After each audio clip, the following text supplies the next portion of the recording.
Okay,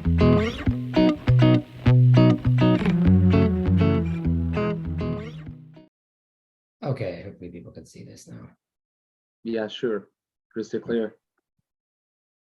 Bring up the chat box so I can see what people are saying.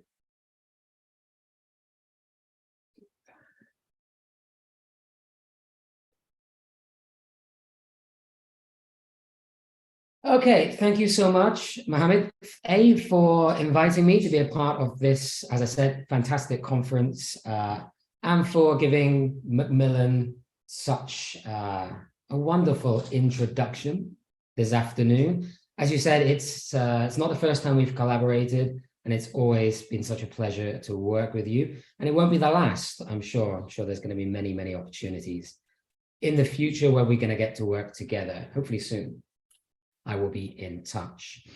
So for those of you who don't know me or haven't met me before, as Mohammed mentioned, I'm the lead teacher trainer for Macmillan, and I cover the Middle East and North Africa, which is a very huge and very diverse region of the world.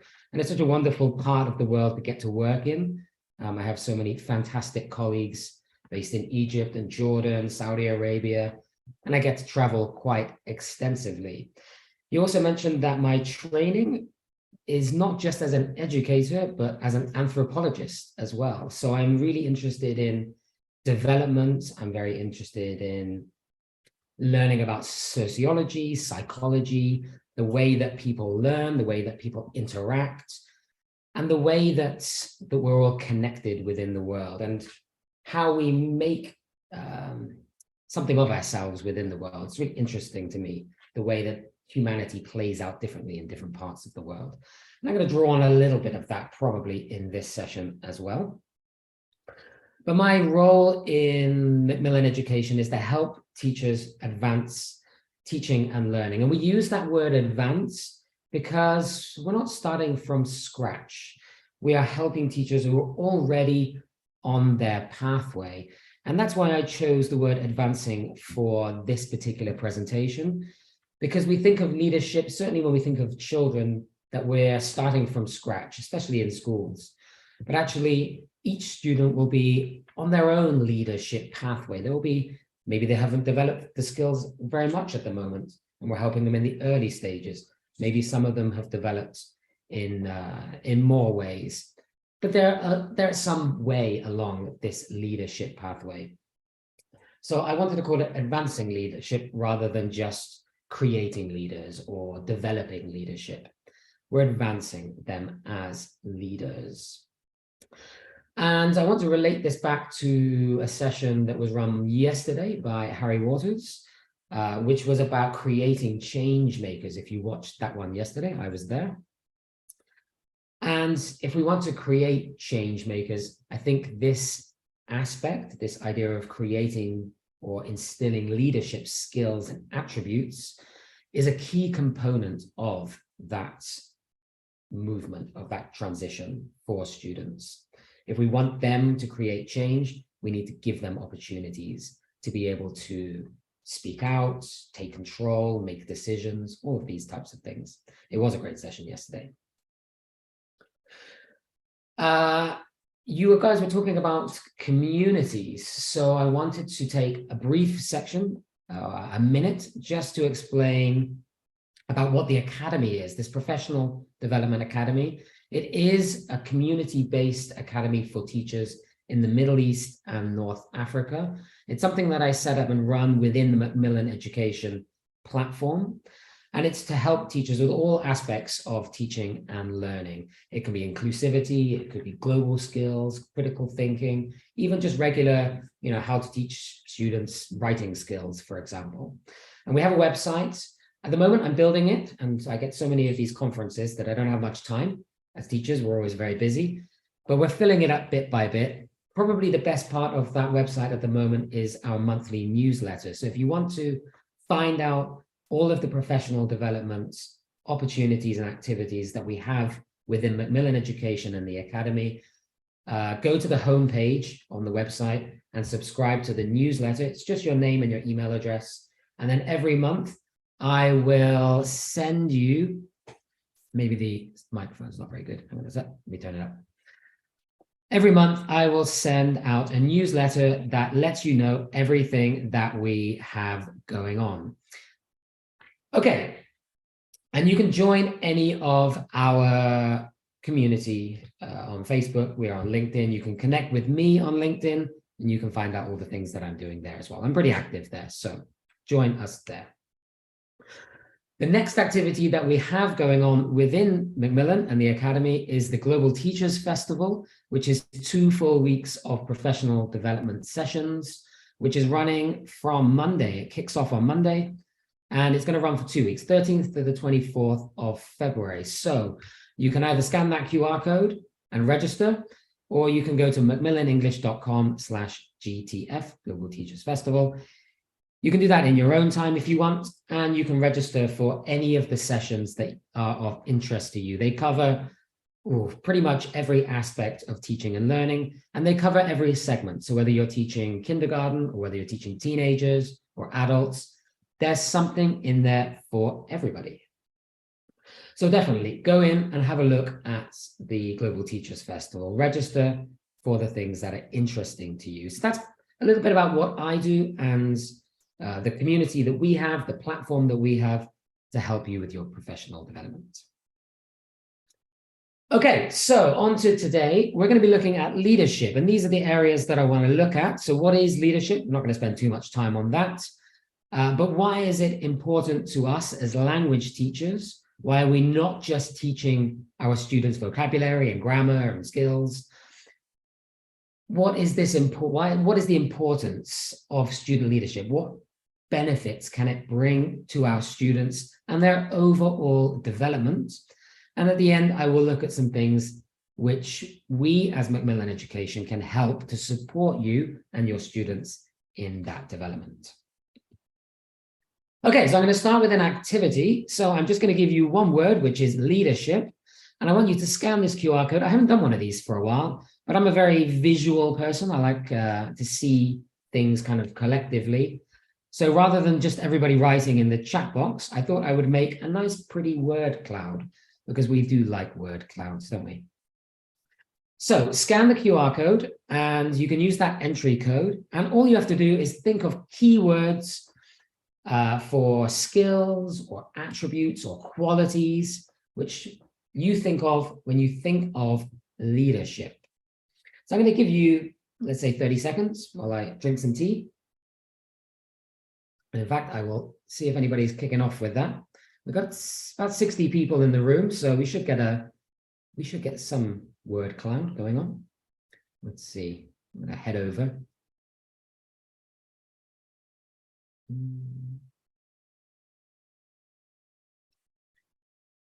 Where's my word cloud?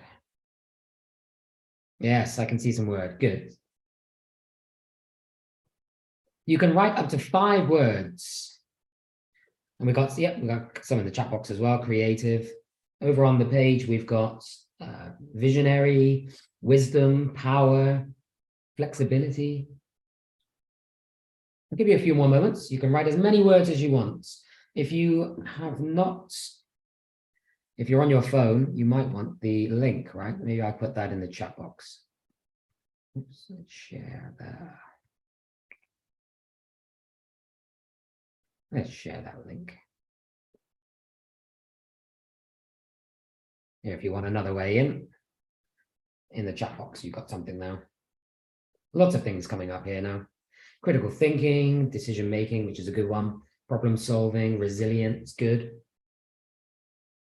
Okay, good. We're going to come back to that in a moment. I'll let that fill up while you're all busy. And I'm going to start by looking at some leaders. I've got a selection of them here. And I'm going to match some of the words that are going to pop up in the middle to some of these people. Let's see if some of these words are the same kinds of words that you've got in your word cloud. We'll come back and compare at the end. So the first one, who would we match this to? Oops, got one. Visionary. Would it be one person? Which person jumps out the most? And you can just put the number, because it takes ages to write.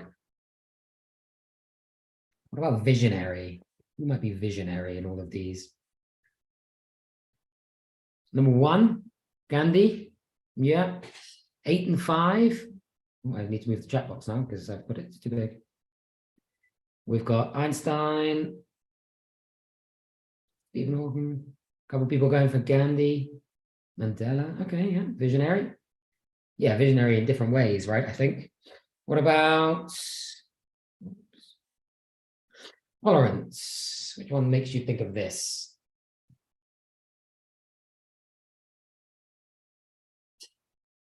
Number 8. Okay. Number 3. Yeah, Mandela, I would say, definitely. In fact, I would say probably all of the first 3 very much, yeah, promoted this idea of tolerance and equality. Yeah, if anybody knows about their history, 1, 2, and 3. Yeah. Although I guess perhaps Abraham Lincoln as well, the abolishment of the slave trade, maybe. Oops. Determination. What do we think of when we think of determination? I would probably pick Mandela. That's definite determination. You're talking years and years and years. 6, yeah. And again, yeah, Oprah really kind of battled. If you look at her early career and the kind of hurdles that she had to overcome, very determined individual. I'd say all of these people probably exhibit a lot of these. Emancipation, kind of setting people free. Definitely 2, I would say. Yeah, Rania is saying 2 and 3 as well. 4, yeah, of course, emancipation there. 2 and 7. What about empowering people? A few words here. 3, yeah, empowering. Resilience. Oh, maybe this is the one I would choose for Mandela. Not that difficult, not that easy to pick one per person. I think they overlap quite a lot. Caring, because we haven't seen this white person very much. Number 7, yes. And perhaps number 1 as well. But definitely number 7, this idea of putting other people first. And the last one, imaginative.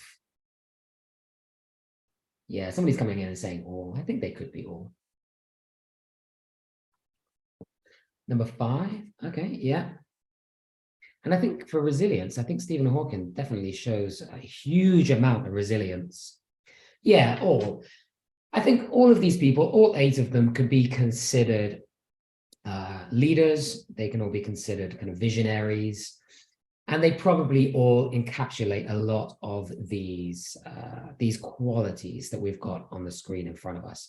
Let me go back to the word cloud. Let's see how that's doing. Let's see if we've got some of these. Oh, it's a beautiful word cloud. It's really huge now. I'm going to have to find a way to share this. I'll take a screenshot in a minute and add it to a slide, because I think you need to be able to come back and see this.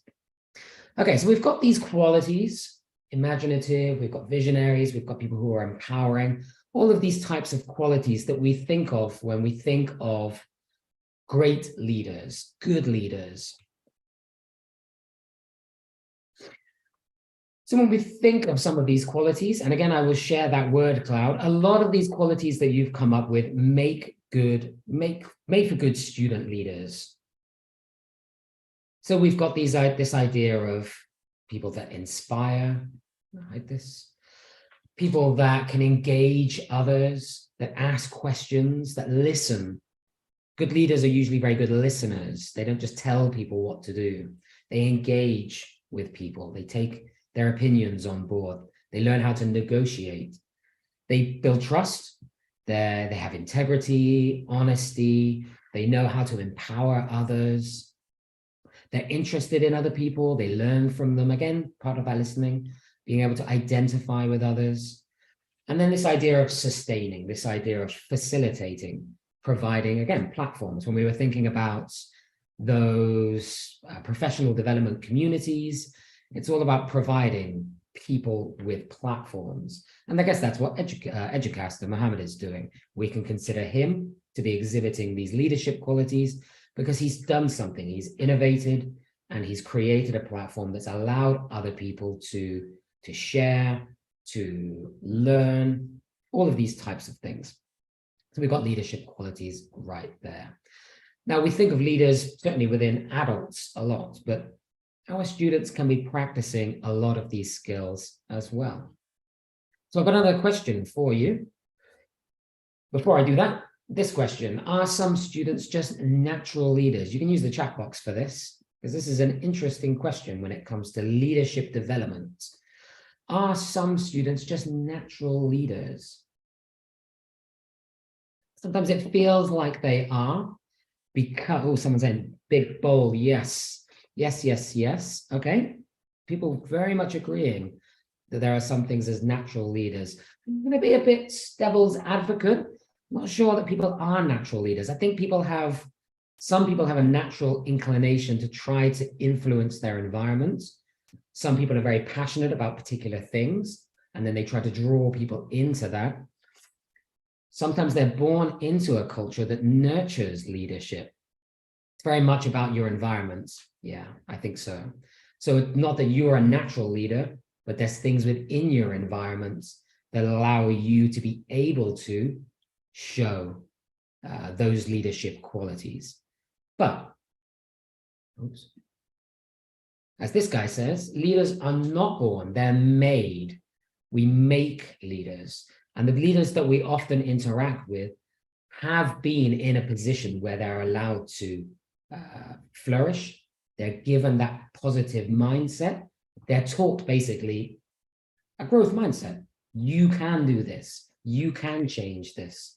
Yeah. It's not that they were born with this innate desire to change everything. They've been put in a position and they've been given the opportunities to practice those skills. And like everything else, they had to work hard to get to where they are. Yeah. They're very goal-oriented people. Not everybody is a natural leader, but I think most people can develop leadership skills. Okay, so if there is no such thing as a natural leader, if it's something that we're not born with, that we have to work hard at and develop, and we need skills and qualities and attributes, at what age should students start to learn these leadership qualities? This should be a pretty easy question, I would have thought by now. What age should students learn leadership qualities? Should they learn leadership qualities in primary school? Should we wait until they're teenagers? Is it something that we start to do once we leave education? But young learners, as Anna's saying, from an early age, we can train them. And I would agree. I would say as early as possible. Think about all of the things that are in your word cloud. All of those qualities and attributes can all be introduced and developed at a very early age. Things like values, empathy can be taught at a very young age. Obviously not too young, because empathy is something that we have to learn. But I would say as young as we possibly can, we can introduce the idea of leadership qualities. So let's take this quote. It says, leadership is the process of leaders and collaborators coming together through an influence relationship and seeking envision changes that reflect their mutual purposes. Now you can start to see why I was relating it to Harry's session yesterday. It's all about change. It's all about people coming together. So, and you'll be probably interested to see that it's not leaders and followers, it's leaders and collaborators.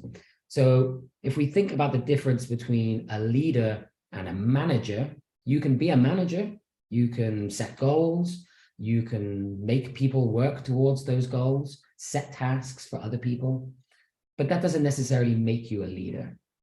Leaders are someone who can collaborate with others. They have a goal in mind and they bring people together, utilize the skills and knowledge of various people, and they create action. They create that change. But they also have a mutual purpose. They don't just make people do things for the sake of doing things. They bring people together and they say, how can we shape this? I've got a vision, but how can we work together to bring that vision to life? But it's not going to look the same way. It will change shape over time. So there's a few things that jump out at me within this. One is that it's very much about process. Leadership is about process. Managing is about product. It's about the end goal, what it's going to look like at the end. But leadership is about process. It's about communication. It's about working together. It's also about influencing, not about telling people what to do. It's about influencing people, moving their mindsets, let's say. And the last one, it's about mutually agreed change. So not I want to do this, but how do we want this together to improve in the future, for example. And if we take some of those examples that Harry was talking about, maybe working on something with the environment. Okay, we know that there's a problem. How do we work together to solve that problem? We don't have a solution yet, but if we work together, we could come up with one solution, two solutions, different types of solutions. Different people could be working on different things. So this is a little bit about leadership itself. But we want to be thinking a bit more broadly about that. When I was watching Harry's session, big question in my mind was often, how can teachers make some of this stuff happen in the classroom, in the educational environment? How do we take some of these concepts, these ideas, these ambitions, this inspiration, and make it practical, make it tangible within our classrooms? Because we have a lot to do. But I think teachers really are key. I mean, they're key for change anyway.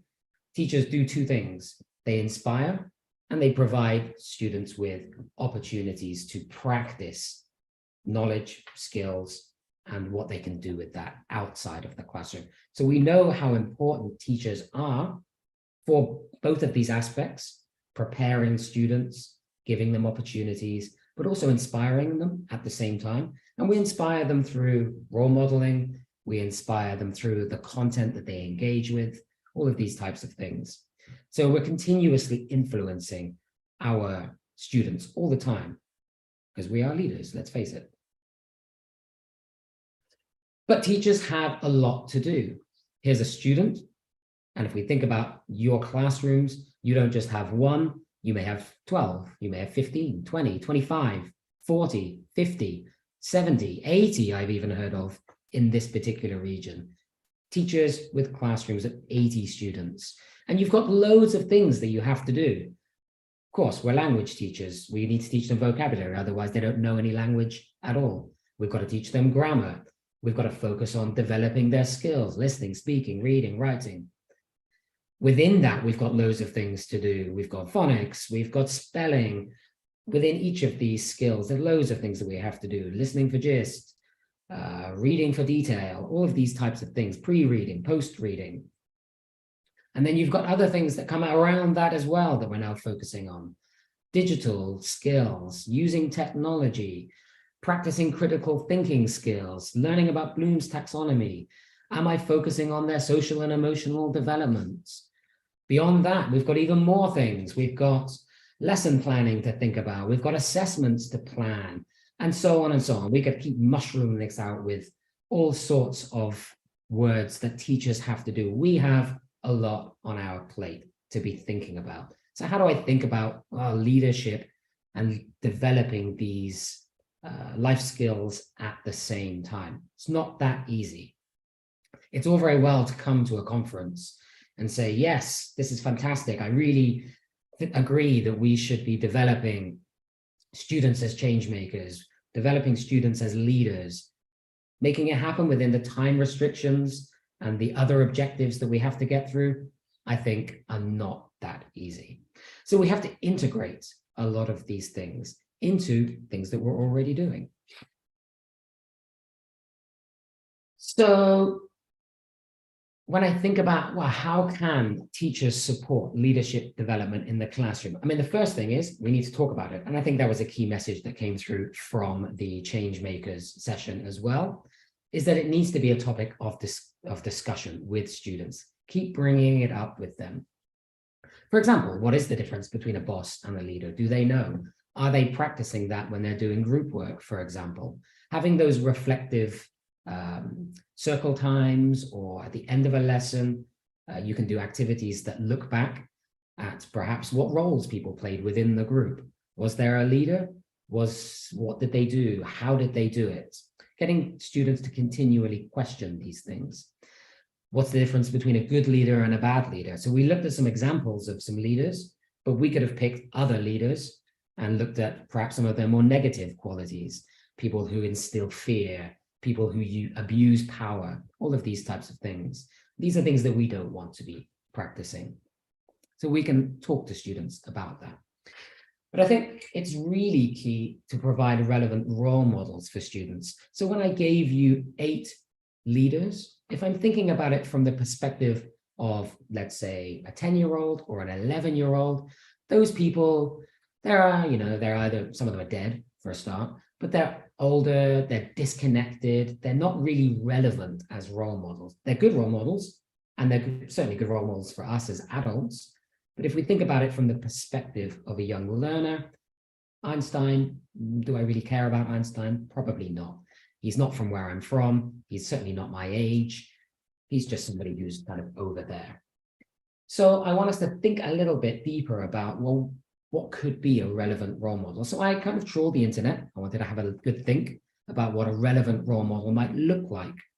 For a start, picking people who are perhaps based within the country or even region that our students are from. So seeing people who represent them in positions of, for example, change.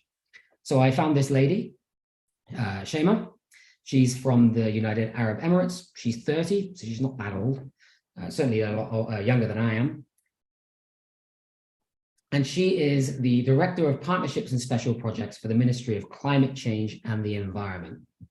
And this is a great role model for youngsters in the Gulf, certainly young females, showing them that they can have positions of authority and that they can be involved in creative projects, that they can lead projects, and that can have an impact on their communities, their societies, the countries that they live in. So, for example, she had a background in marketing, but she really wanted to do something around climate change. And she now works on all of these projects. And one of the nicest things I thought about her profile, I just took some snippets of her profile, is just how much her role empowers others. So it's not just about her being at the front, making speeches. It's about empowering youth and women in particular, which I really liked about her particular role. So we've got empowerment going on here, taking your position, not abusing your power, but giving others an opportunity to be able to flourish as well and get involved, which I really like. So that's Shema's profile. I found another one. This lady is around the same age, 29. She grew up in Amman in Jordan. So yeah, Jordanian. She's from our region. And she was the first woman to climb Mount Everest. So an achievement in itself. Yeah. The students could look into her story. They can do lots of activities around this. But she now works for something called the Sustainable City. So again, we could do a project here. What is the Sustainable City? They could come up with ideas for what does the ambassador for the Sustainable City do? Yeah. And again, that gets them thinking about things that they might want to do in the future. And then we could introduce certain aspects. They recycle. What do they recycle? How do they recycle? How do they conserve energy?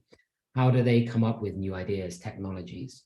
And again, we could do all sorts of various activities with students. But the person is not somebody distant or old. It's somebody that's relevant to them. So again, these are 2 nice examples, I think, of local role models that help students to see that they can do these things, promotes that positive growth mindset in students. And the last one, because I thought, well, 29 years old, if I'm an 11-year-old, 29-year-old still seems quite old. And I know that's true because I have half brothers who are about 20 years younger than I am. And I remember my dad walking them to school and saying to them something about me. And they were like, he's like an old man. Like they didn't see me as a brother. They saw me as like an old person. And I was only like 25 at the time. So this way that children view adults is not how we sometimes interpret it to be. So I thought, well, let's look for someone who's more their age. Can I find an example of someone in this region who exhibits these leadership qualities? And I did find one. It's this guy. His name is Adam, and he's based in Dubai, which is the same city that I'm in. And he goes to a school here, and his story was really interesting because as an 8-year-old, he applied for a job. It was actually to develop an artificial intelligence program. So it tells you kind of what mindset this particular kid has. He didn't get the job because you needed to be 16 to be able to actually take the job on. But they contacted him and they were like, you know, you seem fantastic and we want to kind of know more about you. And since then, he's done a lot of different things. And he's become one of these future top 25 change makers who are aged under 25 from across the world. So he's one of these 25 kids. And he was the only one from our region. And he's particularly passionate about reforming traditional education systems because he really has this thing about we need to focus on ability and not age. And we do that in education. You're 7, you do this. You're 9, you do this. You're 15, you do this. And this kid is kind of breaking that mold. So he's in year 7, but he's taking his GCSEs, I think this year, at the same time as being in year 7. So he straddles various classes. I think he's taking some year 7 classes, some year 10 classes, and some year 11 classes. So he's kind of breaking this mold and he's challenging. And this is what leaders do. They challenge the status quo. And he's a role model and he's inspirational. So I liked his story as well. And again, we could use his profile with students questioning, well, what could you learn from him? What kinds of questions would you ask him? What do you think you could teach him? He doesn't know everything. He's still a year 7 pupil. All of these types of things. So there were 3 examples that I quite liked of local role model leaders. Okay, let's come back to our discussion. So when I'm thinking about developing or supporting leadership development in the classroom, from example 1 from Shema, we've got this idea of empowering other people, whether that's empowering youth, whether that's empowering your classmates, and this idea of bringing sustainability and the real world into the classroom. And global citizenship education can really help with that. Embracing some of these global citizenship education topics allows students to become more motivated, and it gives them something to attach their learning to. And that can help them develop those leadership skills.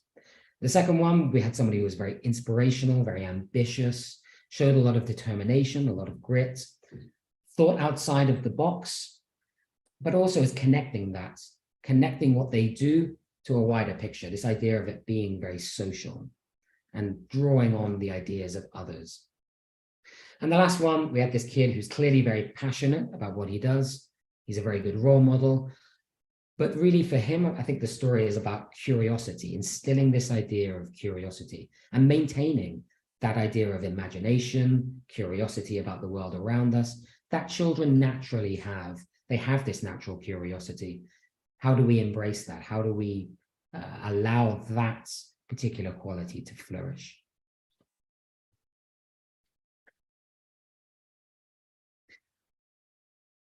So we need to be, in order to develop leadership skills, we need to have a whole school approach. We need to think about, well, what is the mindset? What is the culture towards this in my school? Do we embrace it?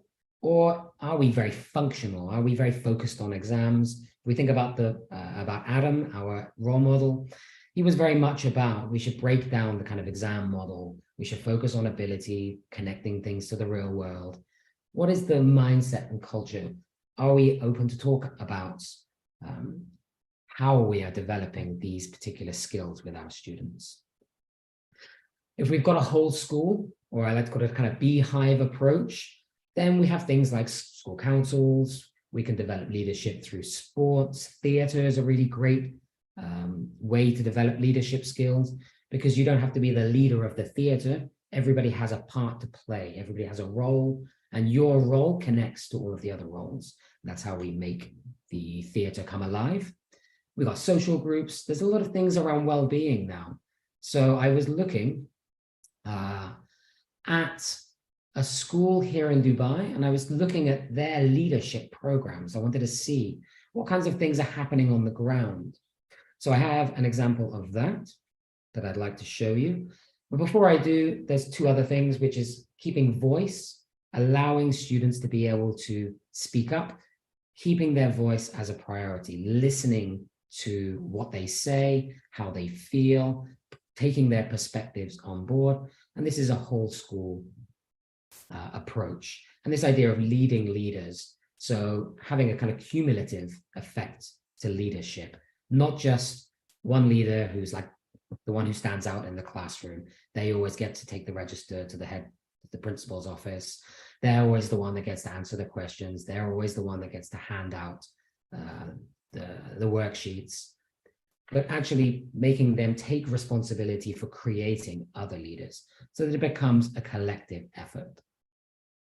And connecting it to the school curriculum. Again, getting their feedback. What do they want to learn? How would they manipulate the curriculum to make it better? These types of things.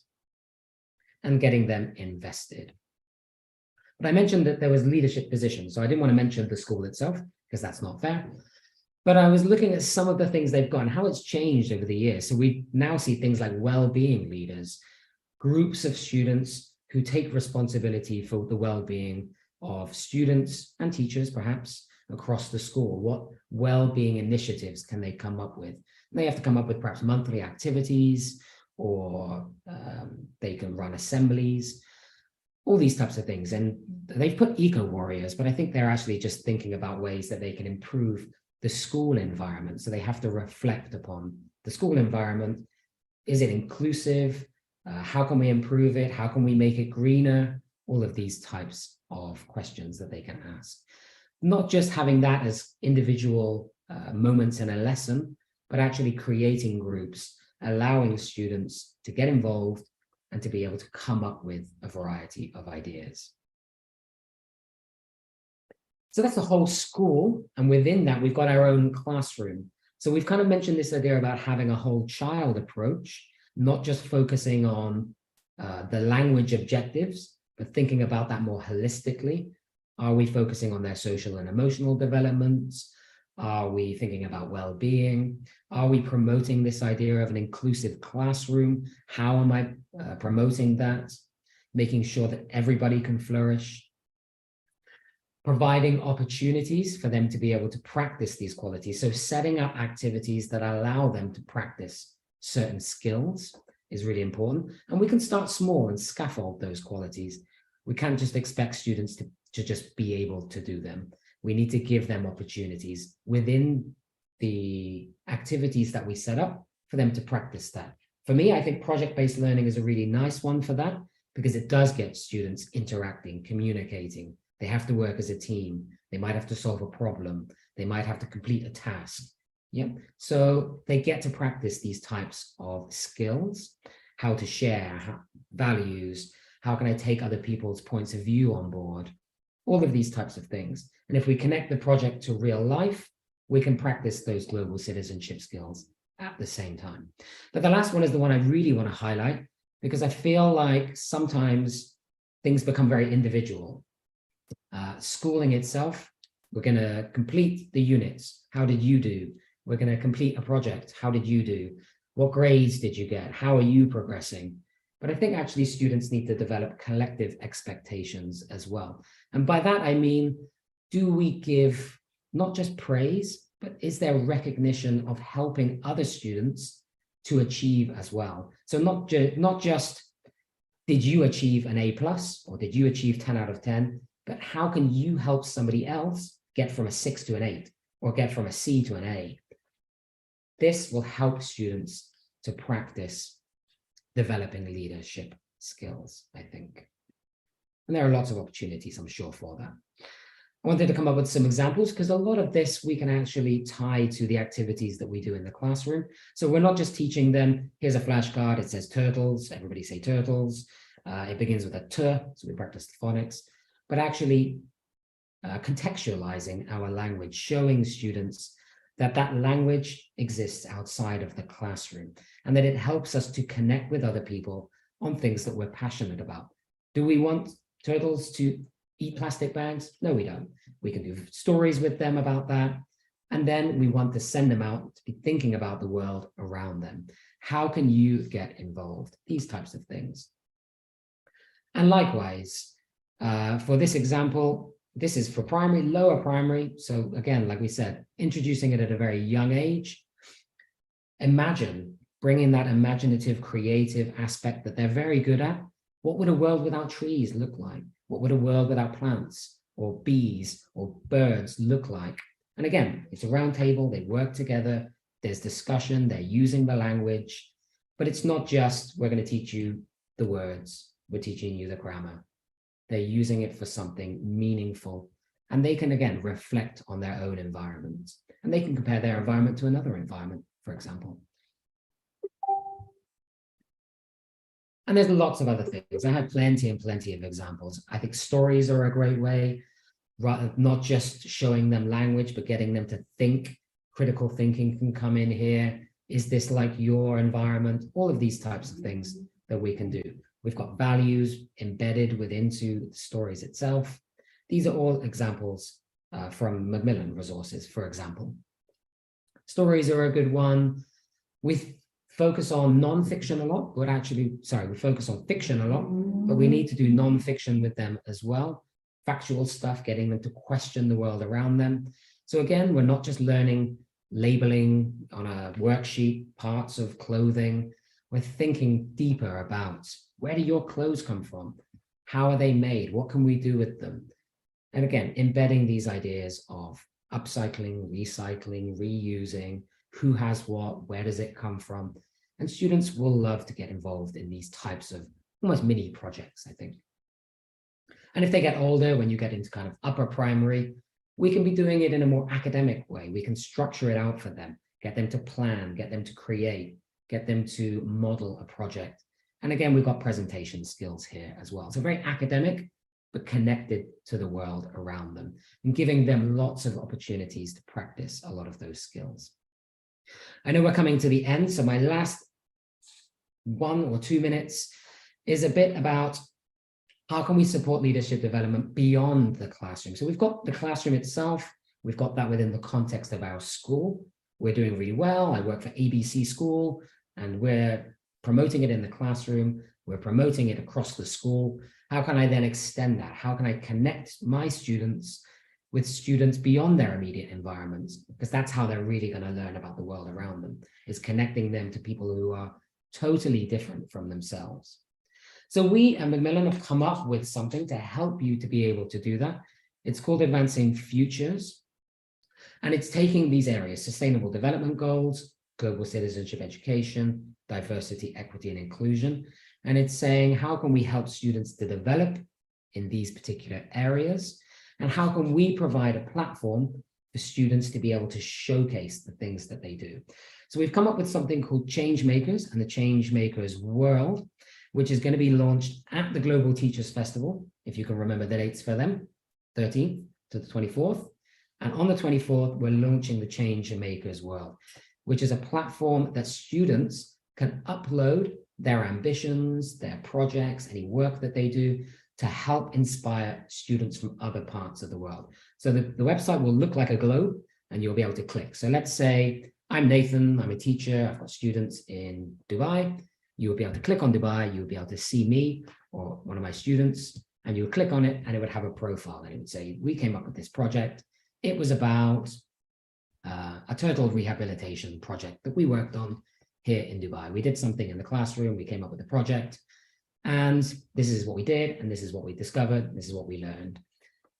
You could be in Mexico and you could read that and be like, actually, we could take that idea on board and do it ourselves. And so hopefully everybody comes up with this collective ideas board. Think of it like a giant discussion board.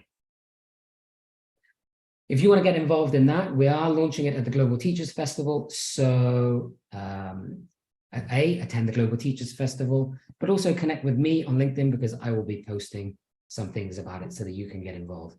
If you are the type of person that loves to focus on this change makers, advancing futures, global citizenship education, If you're doing things in your school or with your students and you want them to connect with students around the world, absolutely get in touch with me and I will help you and your students to share their ideas.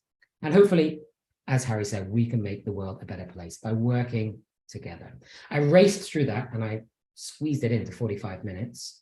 Let me come back to, people still there. I've been talking and talking and talking. Hopefully they are.